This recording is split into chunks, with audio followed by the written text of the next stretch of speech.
صلی اللہ علی محمد صلی اللہ علی محمد صلی اللہ علی محمد۔ بسم اللہ الرحمن الرحیم، نحمدہ ونصلی علی رسولہ الکریم، اما بعد۔ سیرت النبی صلی اللہ علیہ وسلم کی آج ہماری کلاس نمبر 51 ہے، سبق نمبر 51 ہے۔ معراج کے واقعے کی تفصیلات ہم پڑھ رہے ہیں۔ معراج کے واقعے کے حوالے سے ہم یہ بات اب تک جان چکے ہیں، پڑھ چکے ہیں، سمجھ چکے ہیں کہ اس میں بہت سی چیزیں ایسی ہیں جو ہمارے سیکھنے کی ہیں، اس لیے اس میں ہمیں کچھ وقت بھی زیادہ لگ رہا ہے، کچھ زیادہ کلاسز میں ہم اس کو کور کر رہے ہیں، اور ظاہر ہے کہ ہم سیرت اسی لیے پڑھ رہے ہیں کہ ہم اس سے سبق حاصل کریں، اس کو اپنی زندگی میں امپلیمنٹ کریں۔ تو آج کا جو ہمارا موضوع ہے وہ بھی معراج سے ہی متعلق ہے، اور ایک بہت ہی اہم ٹاپک ہے، بہت ہی اہم موضوع ہے ہمارے معاشرے کا، اور بہت سی مسکنسیپشن، بہت سے غلط تصورات انشاءاللہ جب آج کا سبق آپ سنیں گے تو آپ کے ختم ہوں گے، اور یقیناً آپ کو لگے گا کہ سیرت کے اندر ہمارے لیے کتنی عظیم رہنمائی ہے جس سے ہم آج تک اپنے آپ کو ہم نے محروم رکھا ہوا تھا۔ تو ہمیشہ کی طرح آپ نے اس کو بہت توجہ سے، اہمیت کے ساتھ اور بار بار سننے کی کوشش کرنی ہے۔ سیرت کا ماحول بنانا ہے، لوگوں کو متوجہ کرنا ہے، اور درود شریف کا بہت زیادہ اہتمام رکھیے۔ اللہم صلی علی سیدنا و مولانا محمد وعلی آل سیدنا و مولانا محمد مبارک وسلم۔ ایک بات میں یہاں پر یہ بھی عرض کر دوں کہ معراج کے واقعے میں ہمارے اسباق کچھ زیادہ ہو گئے، اور کچھ ساتھیوں نے مجھے یہ کہا بھی کہ معراج کا واقعہ بہت زیادہ تفصیلی ہو گیا، لیکن ظاہر ہے کہ ہم اس میں کوئی غیر ضروری تفصیل کی طرف نہیں جا رہے۔ جو واقعات موجود ہیں، صحیح احادیث میں ہمیں ملتے ہیں، سیرت کی کتابوں میں ملتے ہیں، تو ان واقعات کو بھی ہم ذکر کر رہے ہیں، پھر ان سے حاصل ہونے والے اسباق پہ بھی بات کر رہے ہیں، اس لیے کہ یہی ہمارا مقصد ہے۔ اس کو ہم جسٹ ایک کورس کے طور پہ نہیں لے کے چل رہے، بلکہ اس کو ہم ایک مشن کے طور پہ لے کے چل رہے ہیں۔ تو اس لیے معراج کے واقعے کے بارے میں شاید آگے بھی ایک دو اسباق مزید بھی ہوں گے، لیکن مجھے امید ہے انشاءاللہ معراج کا واقعہ اس کمپریہنسو طریقے سے اس سے پہلے شاید نہ تو آپ نے کسی کتاب میں پڑھا ہوگا، اور نہ ہی شاید آپ نے اتنی تفصیل سے کہیں اس کو سنا ہوگا۔ تو اس لیے میں یہ بھی گزارش کروں گا کہ آپ اس کو بہت توجہ سے سنیں، اور ظاہر ہے کہ اتنی تفصیل سے جو آپ سن رہے ہیں تو اس پر اسی حساب سے محنت ہوئی ہے، جب جا کے یہ سارا مواد تیار ہوتا ہے۔ بہرحال معراج کے واقعے کی تفصیلات ہم پڑھ رہے تھے کہ رسول اللہ صلی اللہ علیہ وسلم کو جہنم میں مختلف لوگ دکھائے گئے، جنت میں مختلف لوگ دکھائے گئے، اسی کا ایک تسلسل ہے۔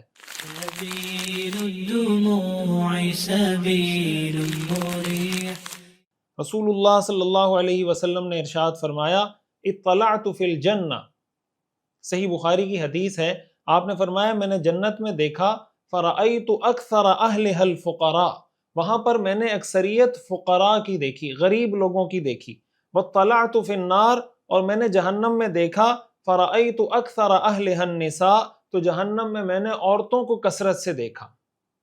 اب یہ ایک بہت اہم ٹکڑا ہے معراج کے واقعے کا کہ آپ نے فرمایا کہ جنت میں نے غریب لوگوں کو کثرت سے دیکھا، اور جہنم میں نے عورتوں کو کثرت سے دیکھا۔ یہ جو عورتوں سے متعلق بات ہے، اس پر ہم پہلے تفصیل سے بات کر چکے ہیں کہ عورتوں کی جہنم میں کثرت کی کیا وجوہات تھی۔ رسول اللہ صلی اللہ علیہ وسلم نے اس کی وجوہات بھی بتائیں، اس کا تدارک کرنے کا طریقہ بھی بتایا کہ آپ اس کو کیسے اوور کم کر سکتے ہیں، کیسے جہنم میں جانے سے بچ سکتے ہیں، کیا کیا کام عورتوں کو کرنے چاہیے، وہ ہم پہلے اس کی تفصیل پڑھ چکے ہیں۔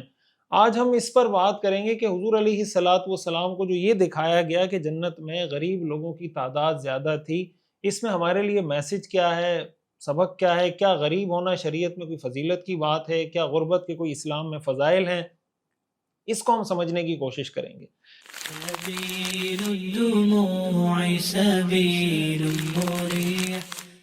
دیکھیں، ایک بات اچھے طریقے سے یہ سمجھیں کہ چاہے مال کا نشہ ہو یا منصب کا نشہ ہو، جس کو عام الفاظ میں ہم حب جاہ، حب مال کہتے ہیں، وہ یہی ہوتا ہے کہ کسی کو مال کا نشہ ہو، کسی کو اپنی شہرت کا، عزت کا، اس کی جو حیثیت ہے اس کا نشہ ہو۔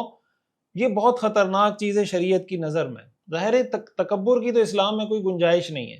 رسول اللہ صلی اللہ علیہ وسلم نے ارشاد فرمایا، لا يدخل الجنت من كان في قلبه مثقال ذرة من الكبر، ایسا آدمی جنت میں داخل نہیں ہوگا جس کے دل میں رائی کے دانے کے برابر تکبر ہوگا۔ رائی کے دانے کے برابر بھی تکبر ہو، ایسا آدمی جنت میں داخل نہیں ہوگا۔ قرآن کریم میں حضرت لقمان علیہ السلام کی جو نصیحتیں ہیں، جو انہوں نے اپنے بیٹے کو نصیحتیں کی تھی، ان میں سے ایک نصیحت یہ کی تھی وَلَا تُصَعِّرْ خَدَّكَ لِلنَّاسِ وَلَا تَمْشِ فِي الْأَرْضِ مَرَحًا إِنَّ اللَّهَ لَا يُحِبُّ كُلَّ مُخْتَالٍ فَخُورٍ، کہ میرے بیٹے لوگوں کے سامنے غرور سے اپنے گال مت پھیلانا، منہ پھلا کے مت بیٹھنا، وَلَا تَمْشِ فِي الْأَرْضِ مَرَحًا، زمین میں اتراتے ہوئے تکبر کرتے ہوئے مت چلنا، إِنَّ اللَّهَ لَا يُحِبُّ كُلَّ مُخْتَالٍ فَخُورٍ، بے شک اللہ تعالیٰ اترانے والے کو، شیخی باز لوگوں کو پسند نہیں کرتا، وَاقْصِدْ فِي مَشْيِكَ، اور اپنی چال میں میانہ روی رکھنا، وَاغْضُضْ مِن صَوْتِكَ، اپنی آواز کو پست رکھنا، إِنَّ أَنْكَرَ الْأَصْوَاتِ لَصَوْتُ الْحَمِيرِ، بے شک آوازوں میں سب سے بری آواز گدھوں کی آواز ہے۔ یہ حضرت لقمان علیہ السلام نے نصیحت کی تھی کہ بیٹا مال کا نشہ نہ آ جائے، منصب کا نشہ نہ آ جائے، اور قرآن کریم میں اللہ تعالیٰ نے ایک مقام پر ارشاد فرمایا وَمَا أَمْوَالُكُمْ وَلَا أَوْلَادُكُمْ بِالَّتِي تُقَرِّبُكُمْ عِنْدَنَا زُلْفَىٰ، کہ تمہارا مال اور تمہاری اولاد ایسی چیزیں نہیں ہیں جو تمہیں ہمارے قریب کر دیں، إِلَّا مَنْ آمَنَ وَعَمِلَ صَالِحًا، ہاں جو ایمان لے آئے، نیک اعمال کرے، فَأُولَٰئِكَ لَهُمْ جَزَاءُ الضِّعْفِ بِمَا عَمِلُوا وَهُمْ فِي الْغُرُفَاتِ آمِنُونَ، تو اللہ ان کو دوہرا اجر بھی دیں گے اور جنت کے بالا خانوں میں خوشی ہنسی خوشی امن و امان کے ساتھ وہ رہیں گے۔ رسول اللہ صلی اللہ علیہ وسلم نے ارشاد فرمایا ان اللہ لا ينظر الى صورکم واموالکم، اللہ تمہاری شکلوں کو نہیں دیکھتا، تمہارے مال کو نہیں دیکھتا، ولکن ينظر الى قلوبکم واعمالکم، لیکن اللہ تعالیٰ تمہارے دلوں کو دیکھتا ہے، تمہارے اعمال کو دیکھتا ہے۔ سبيل الدموع سبيل مريح۔ ان ساری روایات اور قرآنی آیات سے ہمیں یہ بات معلوم ہوتی ہے، اور جو معراج کے واقعے میں ہم نے پڑھا کہ حضور علیہ الصلاۃ والسلام نے فرمایا کہ جنت میں نے غریب لوگوں کو کثرت سے دیکھا، ان ساری روایات سے یہ بات معلوم ہوتی ہے کہ اگر کسی آدمی کے پاس پیسہ ہو، کسی آدمی کے پاس منصب ہو، اور اس پیسے کی وجہ سے، اس منصب کی وجہ سے وہ سرکشی کرنے لگ جائے، وہ اللہ کے نظام سے بغاوت کرنے لگ جائے، اللہ کے احکام سے بغاوت کرنے لگ جائے، اس پیسے کو اللہ کے ناراضگی کے کاموں میں خرچ کرنا، اڑانا شروع کر دے، اسراف کرنا شروع کر دے، تو یہ مال قیامت کے دن اس کے لیے وبال جان بنے گا۔ لوگ عام طور سے معاشرے میں یہ سمجھتے ہیں کہ جس آدمی کے پاس مال ہے وہ اللہ کا بہت پسندیدہ ہے۔ قرآن کریم کی اس آیت سے معلوم ہو گیا کہ کسی کے پاس مال کا زیادہ ہونا اس بات کی نشانی نہیں ہے کہ یہ اللہ کا بہت پسندیدہ اور اللہ کا بہت مقرب ہے، ورنہ آج اگر آپ پیسہ دیکھیں تو غیر مسلموں کے پاس زیادہ پیسہ ہے، دین کے دشمنوں کے پاس زیادہ پیسہ ہے، تو ان کے پاس زیادہ پیسہ ہونے کا مطلب یہ نہیں کہ اللہ کے مقرب ہیں۔ قرآن کریم کی تعبیر سے ہمیں یہ بات معلوم ہوتی ہے کہ اگر کسی کے پاس پیسہ ہے وہ بھی امتحان میں ہے، کسی سے اللہ نے پیسہ لے لیا ہے نہیں دیا وہ بھی امتحان میں ہے۔ سورۃ الفجر کی آیت ہے فَأَمَّا الْإِنسَانُ إِذَا مَا ابْتَلَاهُ رَبُّهُ فَأَكْرَمَهُ وَنَعَّمَهُ فَيَقُولُ رَبِّي أَكْرَمَنِ وَأَمَّا إِذَا مَا ابْتَلَاهُ فَقَدَرَ عَلَيْهِ رِزْقَهُ فَيَقُولُ رَبِّي أَهَانَنِ، کہ اللہ تعالیٰ جب کسی بندے کو آزماتا ہے، اللہ تعالیٰ نے جو لفظ استعمال کیا وہ آزمائش کا لفظ استعمال کیا، ابتلا کا۔ اما الانسان اذا ما ابتلاہ، جب اللہ کسی انسان کو آزماتا ہے، فاکرمہ ونعمہ، اللہ اس کو عزت دیتا ہے، اللہ اس کو نعمتیں دیتا ہے، وہ کہتا ہے ربی اکرمن، میرے رب نے مجھے عزت عطا کی۔ اما اذا ما ابتلاہ، اور اللہ جب کسی کو آزماتا ہے، یہاں بھی اللہ نے آزمانے کا لفظ استعمال کیا، فقدر علیہ رزقہ، اس کا رزق اللہ تنگ کر دیتا ہے، فیقول ربی اہانن، تو کہتا ہے میرے رب نے مجھے ذلیل کر دیا۔ اب یہاں پر اللہ تعالیٰ جس کو پیسہ دے رہے ہیں اس کے لیے بھی ذکر کر رہے ہیں کہ وہ بھی امتحان میں، جس سے پیسہ لے رہے ہیں اس کے لیے بھی ذکر کر رہے ہیں کہ یہ بھی امتحان میں ہے۔ تو معراج کے اس واقعے کا مطلب یہ ہے کہ انسان کے پاس اگر پیسہ ہے تو پیسے کو غلط استعمال نہ کرے، پیسے کو اچھی جگہ استعمال کرے، حلال طریقے سے کمائے، اور حلال جگہوں پر جہاں خرچ کرنے کی جگہ ہے وہاں پہ خرچ کرے۔ اس لیے کہ قیامت کے دن حدیث شریف میں آتا ہے، رسول اللہ صلی اللہ علیہ وسلم نے فرمایا کہ انسان سے جن چیزوں کا سوال ہوگا ان میں سے یہ سوال بھی ہوگا کہ مال کہاں سے کمایا، کہاں پہ خرچ کیا۔ تو ظاہر ہے یہ سوال غریب سے بھی ہوگا، یہ سوال امیر سے بھی ہوگا۔ غریب کی جب انکم ہی کم ہوگی تو اس کا حساب کتاب بھی کم ہوگا، اور امیر کی انکم زیادہ ہوگی تو اس کا حساب کتاب بھی زیادہ ہوگا۔ سبيل الدموع سبيل مريح۔ یہی وجہ ہے کہ حدیث شریف میں جو آتا ہے، رسول اللہ صلی اللہ علیہ وسلم کا ارشاد ہے کہ آپ نے فرمایا کہ غریب امیر لوگوں سے، میری امت کے جو غریب ہیں، يدخل الفقراء الجنت قبل الاغنیاء بخمسۃ عام، کہ غریب لوگ امیر لوگوں سے 500 سال پہلے جنت میں داخل ہو جائیں گے۔ اس کی وجہ کیا ہے؟ اس کی وجہ یہ کہ غریب آدمی کے پاس پیسہ ہی کم تھا تو حساب کتاب جلدی نمٹ جائے گا، مالدار آدمی کے پاس پیسہ زیادہ ہے تو اس کا حساب کتاب میں وقت لگے گا، اس وجہ سے وہ جنت میں داخل ہوں گے۔ سبيل الدموع سبيل مريح۔ لیکن اسی کے ساتھ ساتھ ایک مسکنسیپشن ہمارے معاشرے میں پائی جاتی ہے اور وہ بہت خطرناک ہے، اس کا سمجھنا بہت ضروری ہے۔ اس طرح کی حدیثوں کی وجہ سے بعض لوگ یہ سمجھتے ہیں کہ اسلام میں غریب ہونا کوئی بہت فضیلت کی بات ہے، غریب ہونا کوئی ثواب کا کام ہے، غریب ہونے سے انسان کے درجات بلند ہوتے ہیں، غریب ہونے سے انسان جنت میں جائے گا۔ یہ جو ہمارے معاشرے میں تصور پایا جاتا ہے کہ غریب ہونا یہ فضیلت کی بات ہے، یہ جنتی ہونے کی نشانی ہے، یہ تصور بالکل غلط ہے، شریعت کے، سیرت کے، اسلام کے، قرآن و حدیث کی تعلیمات کے بالکل خلاف ہے۔ قیامت کے دن اللہ تعالیٰ فیصلہ اس بنیاد پہ نہیں کریں گے کہ غریب جنت میں چلے جائیں، امیر جہنم میں چلے جائیں۔ اگر یہ معیار ہوتا نا کہ غریب جنت میں جائیں گے، امیر جہنم میں جائیں گے، تب تو یہ کہا جا سکتا تھا۔ قیامت کے دن اعمال کا جو دار و مدار ہوگا، نتیجے کا جو انجام کا دار و مدار ہوگا، وہ انسان کے عقیدے اور عمل پر ہوگا۔ اگر کوئی غریب آدمی ہے، مثال کے طور پر کوئی غریب آدمی ہے اور اللہ کا منکر ہے، ملحد ہے، تو غریب ہونے کے باوجود جہنم میں جائے گا یا نہیں جائے گا؟ اور اگر کوئی غریب آدمی ہے اور نیک اعمال بھی کرتا ہے، عقیدہ بھی ٹھیک ہے، جنت میں جائے گا۔ یہی معاملہ مالدار آدمی کا ہے کہ اگر ایک مالدار آدمی ہے، ملحد ہے، اللہ کو نہیں مانتا، اللہ کے حکام کو نہیں مانتا، جہنم میں جائے گا۔ لیکن اگر ایک آدمی ہے، مالدار ہے، اللہ پر ایمان بھی رکھتا ہے، اللہ کے حکام پہ عمل بھی کرتا ہے، اور وہ مال اللہ کے بتائے ہوئے رستوں پہ خرچ بھی کرتا ہے، اس کا درجہ غریب سے کئی گنا زیادہ ہوگا، غریب کا درجہ اس سے بہت کم ہوگا۔ اور یہ جو حدیث میں آتا ہے کہ غریب امیر سے 500 سال پہلے جنت میں داخل ہوں گے، علامہ ابن تیمیہ رحمہ اللہ نے، علامہ ابن القیم رحمہ اللہ نے، دیگر کئی حضرات نے اس پر یہ بات لکھی ہے کہ اس کا یہ مطلب ہرگز نہیں ہے کہ جنت میں غریب کے مرتبے بھی امیر سے بڑے ہوں گے، غریب کے درجات بھی امیر سے بڑھ کر ہوں گے، ایسا ہرگز نہیں ہے۔ درجات کا تعلق اس بات سے ہے کہ کس کا عمل بہتر ہے۔ یہ حدیث ہم پہلے پڑھ چکے ہیں کہ جو فقراء صحابہ تھے وہ رسول اللہ صلی اللہ علیہ وسلم کے پاس آئے اور انہوں نے یہ شکایت کی کہ یا رسول اللہ، جو ہم میں سے مالدار صحابہ ہیں وہ تو ہم سے آگے بڑھ گئے، اس لیے کہ وہ بھی نماز پڑھتے ہیں، ہم بھی نماز پڑھتے ہیں، وہ بھی روزے رکھتے ہیں، ہم بھی روزے رکھتے ہیں، وہ صدقہ کرتے ہیں، ہم صدقہ نہیں کر سکتے۔ حضور علیہ الصلوۃ والسلام نے ان کو بتایا کہ تم یہ عمل کر لو، تفصیل ہم پہلے پڑھ چکے ہیں۔ جب مالدار صحابہ کو پتہ چلا، انہوں نے بھی وہ عمل شروع کر دیا۔ یہ غریب صحابہ پھر حضور کے پاس آئے کہ یا رسول اللہ، اس عمل کے بارے میں تو ان کو پتہ چل گیا، انہوں نے بھی شروع کر دیا۔ تو اللہ کے رسول صلی اللہ علیہ وسلم نے کیا فرمایا؟ آپ نے فرمایا ذالک فضل اللہ یؤتیہ من یشاء، یہ اللہ کا فضل ہے، جس کو اللہ چاہے عطا کر دے۔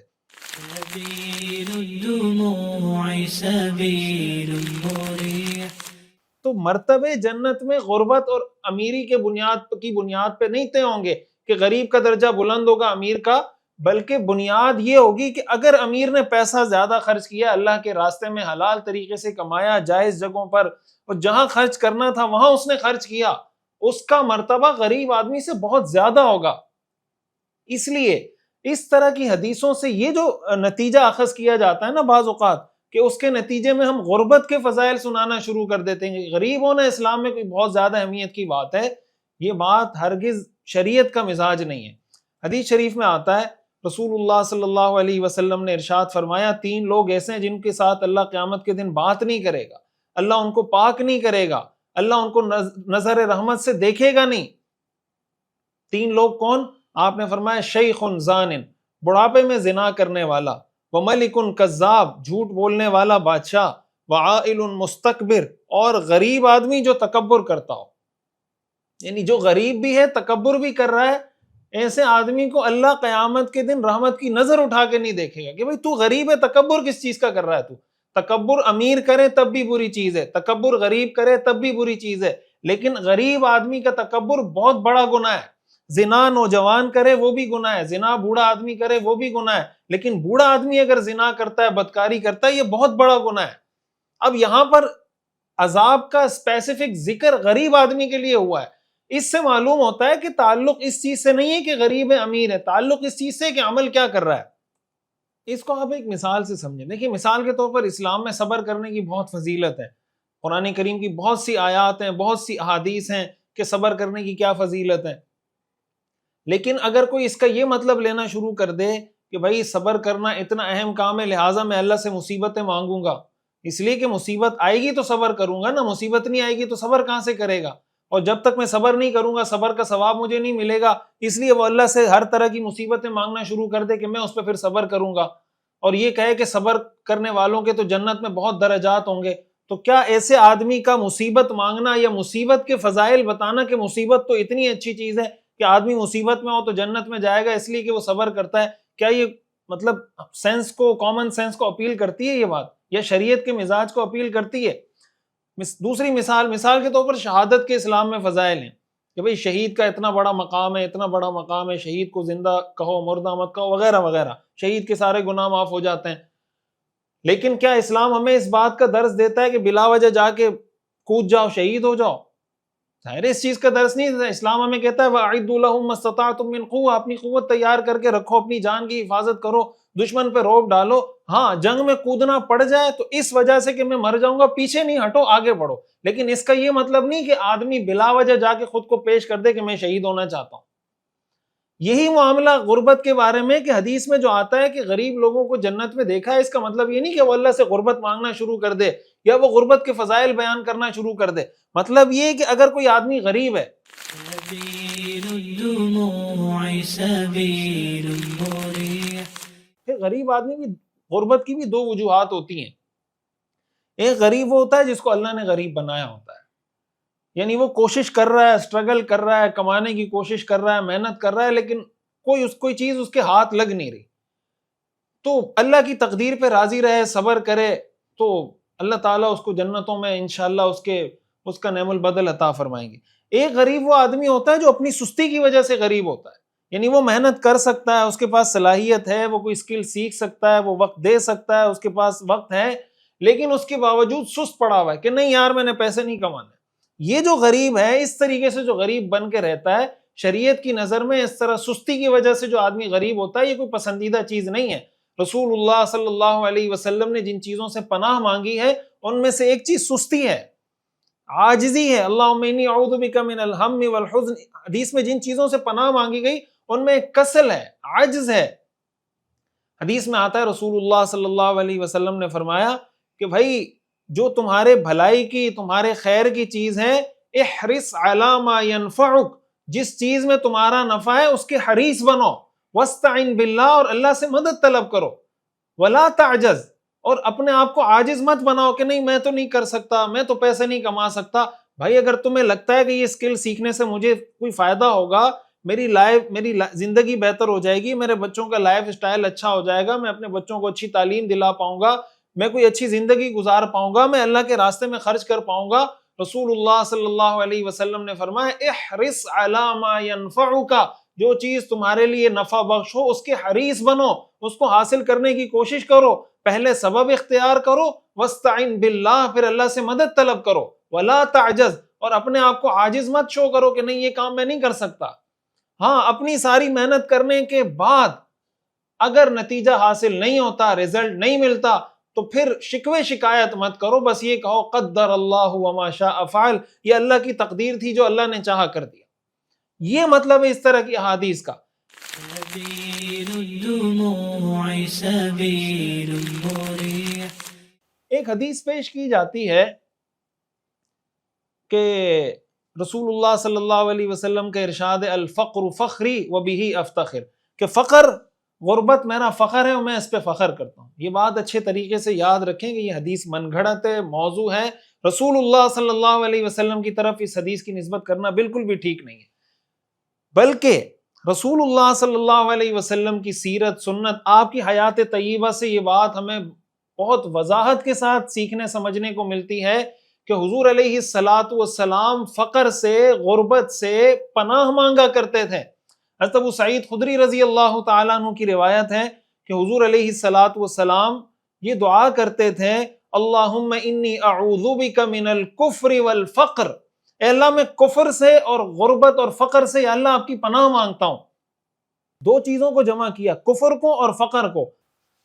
ایک صحابی نے حضور علیہ السلام سے سوال کیا کہ کیا کفر اور فقر یہ دونوں برابر ہیں، کہ آپ دونوں کو جمع کر کے کہہ رہے ہیں یا اللہ میں کفر سے اور فقر سے پناہ مانگتا ہوں، تو یہ دونوں برابر ہیں؟ آپ نے فرمایا جی نعم. اور سنن نسائی کی روایت میں کچھ مزید تفصیل ہے. حضرت ابو بکرہ کہتے ہیں میں نے اپنے والد کو دیکھا کہ وہ ہر نماز کے بعد یہ دعا کرتے ہیں اللہم انی اعوذ بک من الکفر والفقر وعذاب القبر. یہ دعائیں آپ بھی یاد کریں، یہ مسنون دعائیں صحیح احادیث سے ثابت ہیں، اور اس کا نماز کے بعد اہتمام کیا کریں. آگے حدیث آ رہی ہے تفصیلی، اللہم انی اعوذ بک من الکفر والفقر وعذاب القبر. اے اللہ میں کفر سے، فقر سے اور قبر کے عذاب سے آپ کی پناہ مانگتا ہوں. حضرت ابو بکرہ کہتے ہیں جب میں نے دیکھا کہ میرے والد کی یہ روٹین ہے کہ ہر نماز کے بعد یہ دعا کرتے ہیں، تو میں نے بھی ہر نماز کے بعد یہ دعا کرنا شروع کر دی. میرے والد کو پتہ چلا تو انہوں نے مجھ سے پوچھا بیٹا تم نے یہ دعا کے کلمات کہاں سے سیکھے ہیں؟ میں نے کہا کہ میں نے آپ کی روٹین دیکھی کہ ہر نماز کے بعد آپ ہاتھ اٹھا کے دعا مانگتے ہیں اللہم انی اعوذ بک من الکفر والفقر وعذاب القبر. تو میں نے بھی دعا مانگنا شروع کر دی. تو اس پر میرے والد کہنے لگے فَالْزَمْهُنَّ يَا بُنَيَّ، اے میرے پیارے بیٹے ان کلمات کو لازم پکڑ لو. فَإِنَّ نَبِيَّ اللَّهِ صلی اللہ علیہ وسلم كَانَ يَدْعُو بِهِنَّ فِي دُبُرِ الصَّلَاةِ، اس لیے کہ رسول اللہ صلی اللہ علیہ وسلم نماز کے بعد اس دعا کے مانگنے کا اہتمام کیا کرتے تھے. سبيل الدموع سبيل مريح. اب مجھے بتائیں اللہ کے رسول صلی اللہ علیہ وسلم فقر سے پناہ مانگ رہے ہیں، غربت سے پناہ مانگ رہے ہیں، اور ہم لوگوں کو غربت کے فضائل سناتے رہیں. ہمارے ہاں بہت سی دفعہ ایسا ہوتا ہے، بہت معذرت کے ساتھ ظاہر ہے، ہم جب سیرت پڑھ رہے ہیں تو ہم نے زندگی کے ہر طبقے کو ایڈریس کرنا ہے، ان کو دیکھنا ہے کہ کہاں کیا مسائل ہیں، کن چیزوں کو ٹھیک کرنے کی ضرورت ہے. بہت سی دفعہ ایسا ہوتا ہے کہ جو لوگ دین سے وابستہ ہوتے ہیں، دینی خدمت میں مصروف ہوتے ہیں، ان کے دماغ میں یہ بات بٹھا دی جاتی ہے کہ غریب ہونا بہت اچھی بات ہے. اس کا نتیجہ یہ ہوتا ہے کہ وہ اپنی زندگی کو بھی اجیرن کر کے تنگ کر کے رکھتے ہیں، اپنے بچوں کی، گھر والوں کی زندگی کو بھی تنگ کر کے رکھتے ہیں، اور وہ یہ سمجھ رہے ہوتے ہیں کہ یہ غربت ہم برداشت کر رہے ہیں. سبيل الدموع سبيل مريح. اللہ کے رسول صلی اللہ علیہ وسلم کے گھر بھی 3 مہینے تک چولہا نہیں جلتا تھا. اس کی بھی میں وضاحت کر دوں، یہ بات ہم بار بار سنتے ہیں، اس سے لوگوں کے ذہن میں یہ آتا ہے کہ حضور علیہ السلام کے گھر جب چولہا نہیں جلتا تھا تو بھائی اگر ہمارے گھر بھی چولہا نہیں جلے تو کیا مسئلہ ہے. سبيل الدموع سبيل مريح. اور یہی وجہ ہے کہ پھر جب لوگ علماء کو دیکھتے ہیں بڑی بڑی گاڑیوں میں گھوم رہے ہیں تو اس کی وجہ سے لوگ پریشان ہوتے ہیں کہ یار حضور علیہ السلام کے گھر میں تو 3 مہینے تک چولہا نہیں جلتا تھا، اور یہاں جو علماء ہیں وہ بڑی بڑی گاڑیوں میں گھوم رہے ہیں. سبيل الدموع سبيل مريح. اس بات کو اچھے طریقے سے سمجھیں. حضور علیہ السلام کا جو فقر تھا، یہ جو آپ کی غربت تھی، یہ اختیاری تھی، آپ نے خود اس کو ایڈاپٹ کیا تھا، یہ اضطراری نہیں تھی. آپ علیہ السلام یعنی بائی ڈیفالٹ آپ غریب نہیں تھے، آپ مالدار تھے. قرآن کریم میں اللہ تعالیٰ نے اس کا ذکر کیا ہے وَوَجَدَكَ عَائِلًا فَأَغْنَا، اور اللہ نے اس کو اپنی نعمت کے طور پہ ذکر کیا ہے. أَلَمْ يَجِدْكَ يَتِيمًا فَآوَا، کیا ہم نے آپ کو یتیم نہیں پایا پھر آپ کو پناہ دی. وَوَجَدَكَ ضَالًّا فَهَدَى وَوَجَدَكَ عَائِلًا فَأَغْنَا، اور ہم نے آپ کو پایا کہ آپ فقیر تھے، محتاج تھے، ہم نے آپ کو غنی کر دیا. اگر مالدار ہونا، غنی ہونا کوئی بری بات ہوتی تو اللہ اپنے پیغمبر پر نعمت کے طور پہ قرآن میں اس کا ذکر کیوں کرتا؟ تو اللہ تعالیٰ نے بتایا کہ ہم نے آپ کو فقیر پایا، محتاج پایا، ہم نے آپ کو غنی کر دیا. اس سے معلوم ہوتا ہے کہ اللہ کے رسول صلی اللہ علیہ وسلم غریب نہیں تھے. آپ نے خود اپنے آپ کو غریب اس سینس میں بنایا کہ جو کچھ آپ کے پاس آیا آپ نے اللہ کی راہ میں خرچ کر دیا. اور اس کی بھی وجہ علماء نے لکھی ہے، حکمت یہ ہے کہ اللہ کے رسول صلی اللہ علیہ وسلم غریبوں کے بھی رسول ہیں، امیروں کے بھی رسول ہیں. اگر حضور علیہ السلام کے پاس پیسہ ہوتا تو غریب آدمی یہ کہہ سکتا تھا کہ بھائی میں تو غریب آدمی ہوں، میرے لیے اللہ کے رسول کی ذات میں کیا اسوہ اور کیا نمونہ ہے تاکہ میں ان کو فالو کروں. اللہ کے رسول صلی اللہ علیہ وسلم کو اللہ نے مالدار بنا کے بھی دکھایا. پھر اللہ کے رسول صلی اللہ علیہ وسلم نے جس طریقے سے صدقہ کیا، سخاوت کی، اللہ کے راستے میں خرچ کیا، تو آپ علیہ الصلوۃ والسلام پر یہ حالات بھی آئے کہ گھر میں چولہا نہیں جلتا تھا، تو غریب آدمی کے لیے بھی رہنمائی موجود ہے، امیر آدمی کے لیے بھی رہنمائی موجود ہے۔ اس سے یہ استدلال کرنا کہ اللہ کے رسول صلی اللہ علیہ وسلم کے گھر چولہا نہیں جلتا تھا تو ہمارے گھر بھی چولہا نہیں جلے گا، یا میں دین کا کام کر رہا ہوں تو میرے گھر بھی چولہا نہیں جلے گا، یہ جو حدیث میں آتا ہے میں اس کی تفصیل انشاءاللہ مدنی زندگی میں تفصیل سے بتاؤں گا کہ حضور علیہ الصلوۃ والسلام کے پاس ہجرت کے بعد، غزوات کے بعد کیا کیا جائیداد تھی آپ کی، کہاں کہاں کس کس زمین سے آپ کی آمدن آتی تھی، اور آپ کے گھر والوں کا خرچہ کہاں سے پورا ہوتا تھا۔ اس پر انشاءاللہ ہم بعد میں بات کریں گے، لیکن اتنی بات ذہن میں بٹھا کے رکھیے گا، ذہن میں رکھیے گا کہ یہ جو ہمارے ہاں تصور پایا جاتا ہے کہ غریب ہونا اٹ سیلف کوئی اچھی چیز ہے۔ اگین میں یہ بات ریپیٹ کر رہا ہوں کہ اگر ایک آدمی کوشش کر رہا ہے، محنت کر رہا ہے، مزدوری کر رہا ہے، لیکن وہ نہیں کما پا رہا، تو یہ کوئی عیب کی بات نہیں ہے، یہ کوئی ناکامی کی علامت نہیں ہے، وہ معاشرے کا ایک اہم فرد ہے اور اللہ تعالیٰ جنت میں بھی اس کو نوازیں گے، لیکن اس کو اس طرح گلیمرائز کر کے بہرحال پیش نہیں کرنا چاہیے۔ سبيل الدموع سبيل مريح۔ ایک اور حدیث بھی پیش کی جاتی ہے، اس کو بھی سمجھنا بہت ضروری ہے کہ رسول اللہ صلی اللہ علیہ وسلم نے تو یہ دعا مانگی ہے کہ اللہم احینی مسکینا وامتنی مسکینا واحشرنی فی زمرۃ المساکین، کہ اللہ مجھے زندگی بھی مسکینوں والی دے، موت بھی مسکینوں والی دے، اور قیامت کے دن بھی مجھے مساکین کے ساتھ اٹھائیے۔ یہ بات اچھے طریقے سے سمجھیں کہ یہاں مسکین کا مطلب یہ والا مسکین نہیں ہے جس کے پاس پیسے نہیں ہوتے، مسکین کا مطلب تواضع، عاجزی، کہ اللہ مجھے عاجزی والی زندگی دے کہ میری طبیعت میں عاجزی ہو، تکبر نہ ہو، ہمبلنس ہو، مجھے موت بھی ایسے ہی عطا کیجئے اور مجھے ایسے ہی لوگوں کے ساتھ اٹھائیے جن میں جو ہمبل لوگ ہوں، جو متواضع عاجزی کرنے والے لوگ ہوں۔ مسکین یہ اردو والا مسکین نہیں ہے، اور علماء نے اس کی وضاحت کی ہے کہ یہاں پہ مسکین سے کیا مراد ہے، اس کا حوالہ ظاہر ہے آپ کے سامنے آ جائے گا یہاں پہ جن جن کتابوں کے حوالے سے میں یہ بات عرض کر رہا ہوں۔ تو خلاصہ کلام یہ ہے کہ یہ جو ہمارے ہاں بات کی جاتی ہے غربت کے حوالے سے اور امیری کے حوالے سے، جس سے بعض اوقات یہ تاثر ملتا ہے کہ غریب ہونا کوئی فضیلت کی بات ہے، تو ایک تو میں نے آپ کے سامنے یہ بات رکھی کہ اللہ کے رسول صلی اللہ علیہ وسلم نے غربت سے، فقر سے پناہ مانگی۔ صرف یہ نہیں ہے، اللہ کے رسول صلی اللہ علیہ وسلم نے ہمیں بھی یہ تعلیم دی ہے کہ تم بھی فقر سے، غربت سے پناہ مانگو۔ حدیث میں آتا ہے رسول اللہ صلی اللہ علیہ وسلم نے ارشاد فرمایا، تعوذوا باللہ، مسند احمد کی حدیث ہے، تعوذوا باللہ من الفقر والقلۃ والذلۃ وان تظلم او تظلم، اللہ کی پناہ مانگا کرو فقر و فاقے سے، قلت سے، ذلت سے، ظالم بننے سے، مظلوم بننے سے۔ اب اس کو آپ یہ لفظ آگے تو میں یہ مثال کے طور پر حدیث میں آتا ہے مظلوم کی بد دعا سے بچو، اس لیے کہ مظلوم کی بد دعا اور عرش کے درمیان کوئی گیپ، کوئی چیز حائل نہیں ہو سکتی۔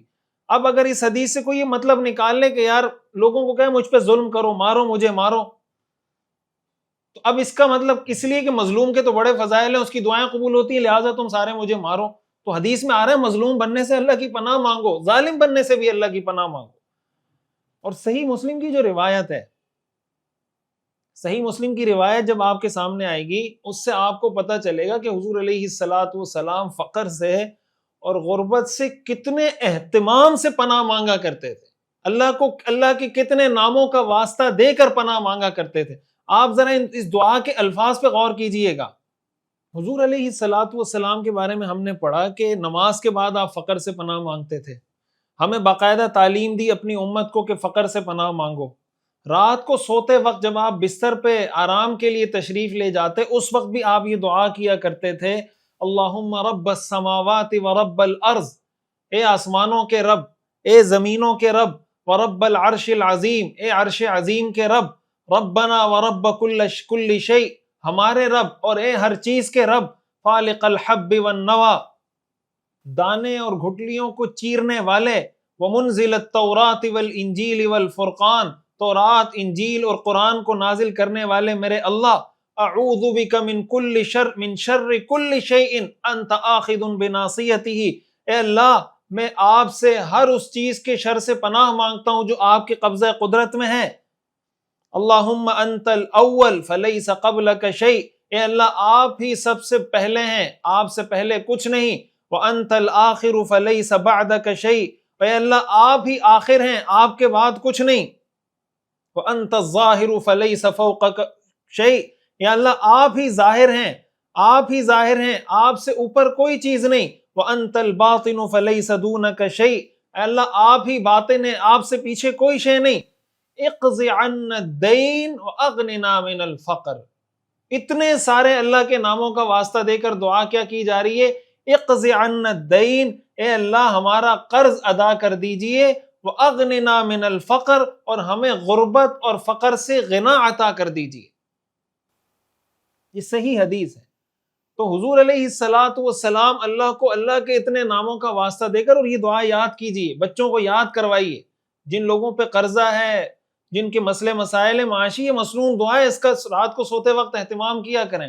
لوگ کہتے ہیں ہمیں وظیفہ بتا دیں، یہ ساری مسنون دعائیں ہیں، یہ ساری دعائیں اس طرح پڑھا کریں۔ اللہم رب السماوات ورب الارض ورب العرش العظیم ربنا ورب کل شیء فالق الحب والنوى ومنزل التوراة والانجیل والفرقان اعوذ بک من شر کل شیء انت آخذ بناصیته اللہم انت الاول فلیس قبلک شیء وانت الآخر فلیس بعدک شیء وانت الظاہر فلیس فوقک شیء وانت الباطن فلیس دونک شیء اقض عنا الدین واغننا من الفقر۔ اس دعا کا رسول اللہ صلی اللہ علیہ وسلم اہتمام کیا کرتے تھے۔ اس سے ہمیں کیا معلوم ہوتا ہے کہ بھائی غریب ہونے سے، فقیر ہونے سے اللہ کی پناہ مانگنی چاہیے۔ سبيل الدموع سبيل مريح۔ حدیث شریف میں آتا ہے کہ رسول اللہ صلی اللہ علیہ وسلم ایک مرتبہ ایک مجلس میں تشریف فرما تھے۔ اس موضوع پہ میں تفصیلی بات اس لیے کر رہا ہوں کہ اس حوالے سے ہمارے معاشرے میں بہت غلط تصورات پائے جاتے ہیں اور اس کو دین بنا کے پیش کیا جاتا ہے۔ میں سیرت کی روشنی میں، سیرت کے واقعات کی روشنی میں آپ کو بتا رہا ہوں کہ حقیقی دین کیا ہے۔ رسول اللہ صلی اللہ علیہ وسلم تشریف فرما تھے، وہاں سے ایک نوجوان گزرتا ہے، بڑا چست چاق و چوبند قسم کا۔ صحابہ کی نظر پڑتی ہے اور اس کی توانائی اور چستی کو دیکھ کے حیران ہوتے ہیں کہ یار کیسا زبردست گبرو نوجوان ہے۔ صحابہ کرام کہتے ہیں یا رسول اللہ لو کان ھذا فی سبیل اللہ، کاش اس کی یہ جوانی اللہ کے راستے میں خرچ ہوتی، اتنا بھرپور قسم کا نوجوان ہے، کاش یہ اللہ کے راستے میں اپنی جوانی لگاتا۔ اللہ کے رسول صلی اللہ علیہ وسلم کا جواب سنیے، یہ سنت ہے، یہ سیرت ہے، اس کو اپنائیے، اس پیغام کو عام کیجیے۔ آپ نے فرمایا ان کان خرج یسعى علی ولدہ صغارا فہو فی سبیل اللہ، اگر یہ ساری محنت جو تگ و دو کر رہا ہے، اگر یہ اپنے نابالغ بچوں کے لیے کما رہا ہے، یہ ساری محنت اس لیے کر رہا ہے، تو یہ اس کمائی کے دوران بھی اللہ کے راستے میں۔ وَإِن كَانَ خَرَجَ يَسْعَى عَلَىٰ أَبَوَيْنِ شَيْخَيْنِ كَبِيرَيْنِ فَهُوَ فِي سَبِيلِ اللَّهِ، اور اگر یہ اللہ کے راستے میں، اور اگر یہ اس لیے باہر نکلا ہے، یہ جو بھاگ دوڑ تمہیں نظر آ رہی ہے، چل رہا ہے، پھر رہا ہے، ادھر جا رہا ہے، ادھر جا رہا ہے، اس کی ایکٹیویٹیز نظر آ رہی ہیں، یہ اس لیے کر رہا ہے کہ اس کے والدین بوڑھے ہیں، یہ کمائے گا، اپنے والدین کی خدمت کرے گا۔ آپ نے فرمایا یہ تب بھی اللہ کے راستے میں۔ وَإِن كَانَ خَرَجَ يَسْعَى عَلَىٰ نَفْسِهِ يُعِفُّهَا فَهُوَ فِي سَبِيلِ اللَّهِ، اگر یہ اس لیے گھر سے باہر نکلا ہے کہ اپنے نفس کی حفاظت کر سکے، اس لیے کہ اگر میں یہ محنت نہیں کروں گا، مجھے لوگوں کے سامنے ہاتھ پھیلانا پڑے گا، مجھے بھیک مانگنی پڑے گی، مجھے سوال کرنا پڑے گا، اس لیے محنت کر رہا ہوں کہ مجھے کسی سے بھیک نہ مانگنی پڑے۔ آپ نے فرمایا فَهُوَ فِي سَبِيلِ اللَّهِ، تب بھی یہ اللہ کے راستے میں۔ ہاں ایک صورت ہے ان کان خرج یسعى رِیاءً وَمُفَاخَرَةً، اگر یہ ریاکاری کے لیے، شو آف کرنے کے لیے، لوگوں پہ فخر اور تانے دینے کے لیے، لوگوں پہ اپنا بڑا پن جتلانے کے لیے یہ سب کچھ کر رہا ہے، فَهُوَ فِي سَبِيلِ الشَّيْطَانِ، تو تب یہ شیطان کے راستے میں۔ اب مجھے بتائیں کہ ایک آدمی بچوں کے لیے کما رہا ہے تو اس کو وہ ثواب مل رہا ہے جو اللہ کے راستے میں لوگوں کو ثواب ملتا ہے، اپنے والدین کے لیے کما رہا ہے، اس کو وہ ثواب ملتا ہے جو اللہ کے راستے میں محنت کرنے پہ ثواب ملتا ہے، اپنے آپ کو بھیک سے بچانے کے لیے محنت کر رہا ہے، اس کو وہ ثواب ملتا ہے جو اللہ کے راستے میں نکلنے کا ثواب ملتا ہے۔ اب آپ مجھے بتائیں کہ اگر کوئی آدمی سبيل الدموع سبيل مريح۔ دیکھیں غریب جس طرح ایک شخص ہوتا ہے، ملک بھی غریب ہوتا ہے۔ آج دنیا میں جو ساری جنگ ہے وہ پیسے کی جنگ ہے۔ اب دنیا میں کس قوم کی عزت ہوتی ہے؟ طاقت اور پیسہ، ان دو چیزوں کو دیکھا جاتا ہے۔ جس طرح ایک شخص غریب ہوتا ہے، امیر ہوتا ہے، اسی طرح ملک بھی غریب اور امیر ہوتے ہیں۔ جس طرح اسلام میں اس چیز کی کوئی فضیلت نہیں کہ مسلمان غریب ہو تو بہت اچھی بات ہے، اسی طرح اسلام میں اس کی بھی کوئی فضیلت نہیں کہ کوئی مسلمان ملک غریب ہوگا تو بہت اچھی بات ہوگی. سبيل الدموع سبيل مريح. اب اگر کوئی آدمی مثال کے طور پر کوئی کاروباری آدمی ہے, کوئی بزنس مائنڈ سیٹ کا آدمی ہے, وہ کوئی بڑا بزنس شروع کرتا ہے, وہ کوئی بڑا پروجیکٹ شروع کرتا ہے, وہ کوئی بڑی کمپنی, کوئی بڑا برانڈ لانچ کرتا ہے, اور اس کی نیت یہ ہے کہ اپنے اس برانڈ کے ذریعے, اپنی اس کمپنی کے ذریعے, اپنے اس بزنس پروجیکٹ کے ذریعے میں اپنے ملک کو, اپنے مسلمانوں کو, اپنی امت کو پروٹیکٹ کروں گا, ان کو سپورٹ کروں گا, جو خیر کے کام ہو رہے ہیں ان پروجیکٹس کے اندر اپنا حصہ شامل کروں گا, زیادہ سے زیادہ مسلم امہ کو, مسلمان قوم کو, مسلمان اپنے بہن بھائیوں کو مضبوط کرنے کی کوشش کروں گا. تو اگر ایک آدمی صرف اپنے گھر کے لیے سوچ رہا ہے اور کما رہا ہے, وہ اللہ کے راستے میں, ایک آدمی صرف اپنے والدین کے لیے سوچ رہا ہے, وہ اللہ کے راستے میں, تو اگر کوئی اتنا بڑا برانڈ بنا رہا ہے اور پورے ملک کے لیے سوچ رہا ہے کہ میرے ملک کی معیشت اس سے مستحکم اور مضبوط ہوگی, کیا اس کو اللہ کے راستے میں نکلنے کا ثواب ملے گا یا نہیں ملے گا؟ تو کیا ہمارے معاشرے میں دین کا یہ تصور موجود ہے کہ اگر ایک آدمی کمپنی چلا رہا ہے, کوئی برانڈ چلا رہا ہے اور اس نیت سے چلا رہا ہے, اگین بات وہی ہے, ڈیپینڈ کرتا ہے, ہو سکتا ہے کہ ایک برانڈ بنانے والا جہنم میں جائے, دوسرا برانڈ بنانے والا جنت میں جائے. آپ نے فرمایا نا, ان کان خرج یسعى رياء ومفاخرة فهو في سبيل الشیطان. اگر وہ یہ برانڈ اس لیے بنا رہا ہے تاکہ ریاکاری کرے, لوگوں کو بتائے پیسہ ہے میرے پاس, میری گاڑی دیکھو, بنگلہ دیکھو, لائف سٹائل دیکھو, غریبوں کر کے لوگوں کو تانے دیتا رہے, آپ نے فرمایا اگر ریاکاری کر رہا ہے, مفاخرت کے لیے کر رہا ہے, آپ نے فرمایا فہو فی سبیل الشیطان. لیکن اگر یہ سب کچھ وہ اپنے آپ کو, اپنے گھر والوں کو, اپنے بچوں کو مضبوط کرنے کے لیے کر رہا ہے, آپ نے فرمایا وہ اللہ کے راستے میں. حضرت سعد بن ابی وقاص رضی اللہ تعالیٰ عنہ کے بارے میں آتا ہے نا کہ انہوں نے جب حضور علیہ الصلوۃ والسلام ان کی عیادت کے لیے گئے تو انہوں نے کہا یا رسول اللہ, میں اپنے سارے مال کو اللہ کے راستے میں صدقہ کرنا چاہتا ہوں. آج بہت سے لوگوں کو یہ غلط فہمی بھی ہوتی ہے, اس بات کو بھی سمجھ لے. یہیں پر دیکھیں حضرت ابو بکر صدیق رضی اللہ تعالیٰ عنہ کا واقعہ, تفصیل میں اس کی وہاں بتاؤں گا, اب میں یہاں اس کو سکپ کر رہا ہوں, ظاہر ہے ہمارا موضوع تھوڑا ڈائیورٹ ہو جائے گا. حضرت سعد بن ابی وقاص رضی اللہ تعالیٰ عنہ نے کہا یا رسول اللہ میں اپنا سارا مال اللہ کی راہ میں خرچ کرتا ہوں. آپ نے فرمایا نہیں, اجازت نہیں ہے. انہوں نے فرمایا یا رسول اللہ میں آدھا مال خرچ کرنا چاہتا ہوں, کہ آدھا مال صدقہ کر دوں. آپ نے فرمایا نہیں, اجازت نہیں ہے. انہوں نے کہا یا رسول اللہ ایک ثلث, 1/3, ایک تہائی خرچ کرنا چاہتا ہوں. آپ نے فرمایا ایک تہائی کرنا چاہتے ہو تو کر لو, والثلث کثیر, یہ بھی زیادہ ہے. اور پھر آگے آپ نے فرمایا لَأَن تَدَعَ وَرَثَتَكَ أَغْنِيَاءَ خَيْرٌ مِّنْ أَن تَدَعَهُمْ عَالَةً يَتَكَفَّفُونَ النَّاسَ. تم اپنے وارثوں کو اپنے پیچھے اس حال میں چھوڑ کر جاؤ کہ ان کے پاس پیسہ ہو, دولت ہو, یہ بہتر ہے اس بات سے کہ تم ان کو اس حال میں دنیا میں چھوڑ کر جاؤ کہ وہ لوگوں سے تمہارے مرنے کے بعد مانگتے پھریں, بھیک مانگنے لگیں. اللہ کے رسول صلی اللہ علیہ وسلم فرما رہے ہیں لَأَن تَدَعَ وَرَثَتَكَ أَغْنِيَاءَ خَيْرٌ مِّنْ أَن تَدَعَهُمْ عَالَةً يَتَكَفَّفُونَ النَّاسَ. یہ کب ہوگا؟ جب دنیا میں آپ غریب بن کے رہیں گے, یا یہ اس وقت ہوگا جب آپ کے پاس پیسہ ہوگا؟ سبيل الدموع سبيل مريح. ہاں اگین میں پھر ریپیٹ کر رہا ہوں, اگر کوئی محنت کر رہا ہے نہیں کما پا رہا, کوئی بری بات نہیں ہے, کوئی ناکامی کی دلیل نہیں. ہمارے بل گیٹس کا ایک فارمولا پڑھ کے سنایا جاتا ہے لوگوں کو کہ اگر آپ غریب پیدا ہوئے ہیں تو آپ کا قصور نہیں ہے, غریب مرے ہیں تو آپ کا قصور ہے. بھائی یہ کوئی فارمولا نہیں ہے. ہو سکتا ہے کہ آدمی پیدا بھی غریب ہوا ہو اور مرے بھی غریب, اور اس میں اس کا کوئی قصور نہ ہو کہ اس نے کوشش کی, محنت کی, وہ نہیں کما سکا. اس کو ہم ناکام نہیں کہیں گے, اس کو ہم کامیاب کہیں گے. یہ ناکامی کی علامت نہیں ہے. اور ہو سکتا ہے کہ آدمی غریب پیدا ہو, غریب مرے, اور اس میں ہم قصوروار ٹھہرائیں اس کو کہ یار یہ کما سکتا تھا, نہیں کمایا. اس لیے کہ انسان کی محنت سے یا اس کی ڈگری سے اس کو سب کچھ حاصل نہیں ہوتا. اللہ کی تقدیر کے فیصلے ہیں. اللہ تعالیٰ اللہ یبسط الرزق لمن یشاء ویقدر, اللہ جس کے لیے چاہتا ہے رزق کو کشادہ کرتا ہے, جس کے لیے چاہتا ہے اللہ رزق کو کھینچ لیتا ہے. تو یہ کوئی اس طرح کا فارمولا نہیں ہے. تو اگر ایک آدمی یہ ساری کوشش کر رہا ہے, محنت کر رہا ہے, تو اس کو یہ فضیلتیں نہیں سنانی چاہیے کہ بھائی آپ کو غریب ہونا چاہیے اور غریب آدمی جنت میں پہلے جائے گا, اور غریب آدمی جنت میں 500 سال پہلے چلے گئے, اور غریب جنت میں زیادہ تھے. ہاں مالداروں کو حدیث میں اصل میسج یہ ہے کہ پیسے کی وجہ سے تم میں سرکشی نہیں آنی چاہیے. غریب میں سرکشی کم آتی ہے, مالدار میں سرکشی زیادہ آتی ہے. یہ وجہ ہے کہ غریب جنت میں زیادہ تھے، مالدار کم تھے. لیکن اگر مالدار آدمی ہو اور ساتھ وہ نیک اعمال کرنے والا ہو، اللہ کے راستے میں خرچ کرنے والا ہو، اس کا مرتبہ اس غریب سے بہت بلند ہو جائے گا، اس لیے کہ اس نے بہت سے نیکی کے وہ کام کیے ہوں گے جو غریب کبھی نہیں کر سکتا. سبيل الدموع سبيل مريح. یہ بات ہمیں مزید وضاحت سے اس وقت سمجھ میں آ جاتی ہے کہ جب ہم ان احادیث کا مطالعہ کرتے ہیں جن میں اللہ کے رسول صلی اللہ علیہ وسلم نے مالداری کے شر سے پناہ مانگی.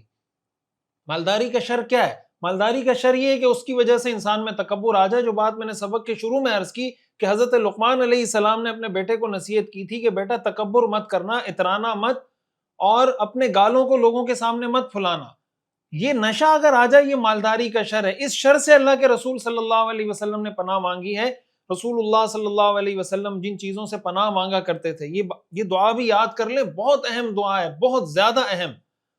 حضرت عائشہ رضی اللہ تعالی عنہ فرماتی ہیں کہ رسول اللہ صلی اللہ علیہ وسلم یہ دعا مانگا کرتے تھے، اللہم انی اعوذ بک من الکسل، یا اللہ میں سستی سے آپ کی پناہ مانگتا ہوں. تو جو آدمی سستی کی وجہ سے غریب ہوتا ہے وہ اصل میں اس برائی میں مبتلا ہوتا ہے جس برائی سے اللہ کے رسول نے پناہ مانگی ہے. اللہم انی اعوذ بک من الکسل. اگر یہ غربت ایسی فضیلت کی چیز ہے تو پھر جتنے باہر ہمارے یہاں گٹر کے ڈھکن پہ بیٹھے ہوئے لوگ ہیں، جو بیکار بے روزگار قسم کے لوگ ہیں، ان کو کوئی صدارتی تمغہ دینا چاہیے کہ یہ جنت میں پہلے جائیں گے. جو گٹر کے ڈھکن پہ بیٹھا ہوا ہے اس کو صدارتی تمغہ دو. یہ کوئی فضیلت کی چیز نہیں ہے، یہ سستی ہے، یہ بے حسی ہے. اللہ کے رسول نے اس سے پناہ مانگی ہے، اللہم انی اعوذ بک من الکسل، اے اللہ میں سستی سے آپ کی پناہ مانگتا ہوں. والحرم، بہت زیادہ بڑھاپے سے یا اللہ میں آپ کی پناہ مانگتا ہوں. والمأسم، یا اللہ گناہ سے آپ کی پناہ مانگتا ہوں. والمغرم، یا اللہ قرض سے آپ کی پناہ مانگتا ہوں. ومن فتنۃ القبر، یا اللہ قبر کی آزمائش سے آپ کی پناہ مانگتا ہوں. وعذاب القبر، قبر کے عذاب سے آپ کی پناہ مانگتا ہوں. ومن فتنۃ النار، جہنم کی آزمائش سے. وعذاب النار، جہنم کے عذاب سے. ومن شر فتنۃ الغنا، اور مالداری کی آزمائش کے شر سے. واعوذ بک من فتنۃ الفقر، اور غربت کے فتنے کے فقر سے. بعض اوقات غربت انسان کو کفر تک لے جاتی ہے. جب انسان غریب بھی ہو، پھر اللہ کا نافرمان بھی ہو، وہ ناشکری کی وہ باتیں کرتا ہے جس کا مالدار آدمی سوچ بھی نہیں سکتا. وَأَعُوذُ بِكَ مِن فِتْنَةِ الْمَسِيحِ الدَّجَّالِ، اور اللہ میں دجال سے آپ کی پناہ مانگتا ہوں. اللہم اغسل عنی خطایایا بماء الثلج والبرد، اے اللہ میرے گناہوں کو برف اور اولے کے پانی سے دھو دے. وَنَقِّ قَلْبِي مِنَ الْخَطَايَا، اللہ میرے دل کو صاف کر دے، ایسا صاف کر دے کما نقیت الثوب الابیض من الدنس، جس طرح آپ نے سفید کپڑے کو میل کچیل سے صاف کر دیا ہے. وباعد بینی وبین خطایایا کما باعدت بین المشرق والمغرب، اور میرے گناہوں میں اتنی دوری کر دے جتنی دوری مشرق و مغرب میں. رسول اللہ صلی اللہ علیہ وسلم مالداری کے شر سے بھی پناہ مانگ رہے ہیں، غریبی کے شر سے بھی پناہ مانگ رہے ہیں. اس کا مطلب مالداری بھی اٹ سیلف نہ اچھی ہے نہ بری ہے، غریبی بھی اٹ سیلف نہ اچھی ہے نہ بری ہے. یہ ڈیپینڈ کرتا ہے کہ مالدار آدمی کا عمل کیا ہے، غریب آدمی کا عمل کیا ہے. یہ دعا یاد کر لیں، اللہم انی اعوذ بک من الکسل والحرم والمأثم والمغرم ومن فتنة القبر وعذاب القبر ومن فتنة النار وعذاب النار ومن شر فتنة الغنى واعوذ بک من فتنة الفقر اعوذ بک من فتنة المسیح الدجال. یہ 11 چیزیں جن سے اللہ کے رسول نے پناہ مانگی ہے. اور پھر یہ دعا، اللہم اغسل عنی خطایایا بماء الثلج والبرد ونقِ قلبی من الخطایا کما نقیت الثوب الابیض من الدنس وباعد بینی وبین خطایایا کما باعدت بین المشرق والمغرب.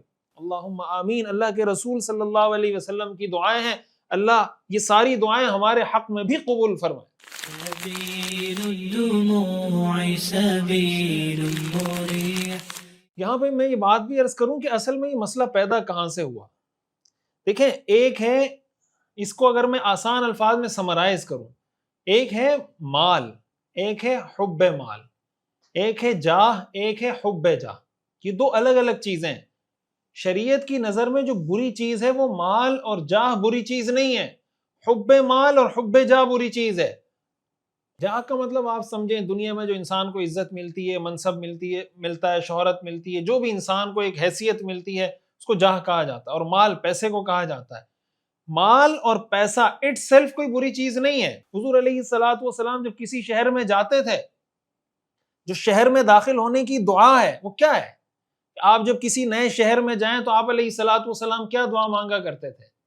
حضور علیہ الصلوۃ والسلام جب کسی بستی میں جاتا ہے، حدیث میں آتا ہے، حضرت عبداللہ ابن عمر فرماتے ہیں کہ ہم رسول اللہ صلی اللہ علیہ وسلم کے ساتھ سفر میں ہوتے تھے. آپ جب کسی بستی کو دیکھتے، جس بستی میں آپ نے جانا ہوتا، تو داخل ہونے سے پہلے آپ یہ دعا کرتے تھے اللہم بارک لنا فیہا. 3 دفعہ آپ کہتے تھے اللہم بارک لنا فیہا، اللہم بارک لنا فیہا، اللہم بارک لنا فیہا. اے اللہ اس شہر، اس بستی میں ہمیں برکت عطا کر. پھر آگے فرماتے تھے اللہم ارزقنا جناہا وحببنا الی اہلہا. اے اللہ اس شہر کے لوگوں کے دلوں میں ہماری محبت ڈال دیجئے. وحبب صالحی اہلہا الینا، اور اس شہر کے، اس بستی کے اچھے لوگوں کی محبت ہمارے دلوں میں ڈال دیجئے. اب یہ دعا کیا ہے؟ یہ دعا یہی ہے کہ لوگوں کے دلوں میں محبت ہوگی تو وہ آپ کی بات سنیں گے. آپ اگر میری بات سن رہے ہیں، آپ کے دلوں میں کوئی عزت احترام ہوگا تو میری بات سنیں گے. اگر میری عزت احترام آپ کی نظر میں نہیں ہوگا تو میری بات آپ کیوں سنیں گے؟ یہ ہے جاہ. تو جاہ بری چیز نہیں ہے، مال بری چیز نہیں ہے. حب مال اور حب جاہ بری چیز ہے کہ اس پیسے کی وجہ سے یا اس منصب اور لوگوں کی اس عزت اور احترام اور رسپیکٹ کی وجہ سے انسان میں سرکشی آنے لگ جائے. ہمارے ہاں ہوا یہ ہے کہ حب مال حب جاہ کی اتنی برائی بیان کی گئی، اتنی برائی بیان کی گئی، اتنی برائی بیان کی گئی کہ وہ کنورٹ ہو گئی مال اور جاہ کی برائی کی طرف، کہ مال ہی بری چیز ہے، جاہ ہی بری چیز ہے. بھائی نہ مال کے بغیر دنیا کا نظام چل سکتا ہے، نہ جاہ کے بغیر دنیا کا نظام چل سکتا ہے. ہاں جب یہ چیز محبت میں کنورٹ ہوتی ہے کہ اس کی وجہ سے انسان اللہ کی نافرمانی کرنے لگ جائے، تب یہ چیز بری ہوتی ہے. سبيل الدموع سبيل مريح. اور اگین سیرت کے بارے میں یہ بات ہمیشہ سے پہلے درس میں ہم نے یہ بات پڑھی تھی کہ سیرت ہم کیوں پڑھتے ہیں. سیرت ہم اس لیے پڑھتے ہیں، بہت ساری وجوہات تھی. ایک وجہ میں نے پہلے سبق نمبر 1 میں آپ حضرات کو بتائی تھی کہ سیرت پڑھنے کی ایک وجہ یہ ہے کہ ہمارے پاس ایک سٹینڈرڈ آ جائے. اب ہوتا کیا ہے دیکھیں آپ، یعنی سیرت نہ ہونے کی وجہ سے ہوتا کیا ہے، آپ تھوڑا سا اس چیز کو ریئلائز کریں. معاشرے کا ایک رویہ آپ کے سامنے رکھ رہا ہوں. دیکھیں ایک وہ عالم، آپ اس عالم کو دیکھیں کہ جس کا بیک گراؤنڈ غریب فیملی کا ہو. ٹھیک ہے، ایک ایسے عالم کو دیکھیں جو غریب بیک گراؤنڈ سے تعلق رکھتا ہو. اس عالم کے پاس جب آپ بیٹھیں گے نا، وہ آپ کو غربت کے فضائل بیان کرنا شروع کرے گا. اب وہ مالداروں کے ساتھ بیٹھے، غریبوں کے ساتھ بیٹھے، جس کے ساتھ بیٹھے، غربت کے فضائل بیان کرے گا کہ غریب ہونا بہت فضیلت کی چیز ہے. یہ ساری حدیثیں آپ کو سنائے گا کہ غریب جنت میں 500 سال پہلے جائیں گے، جنت میں غریب زیادہ تھے، وغیرہ وغیرہ وغیرہ.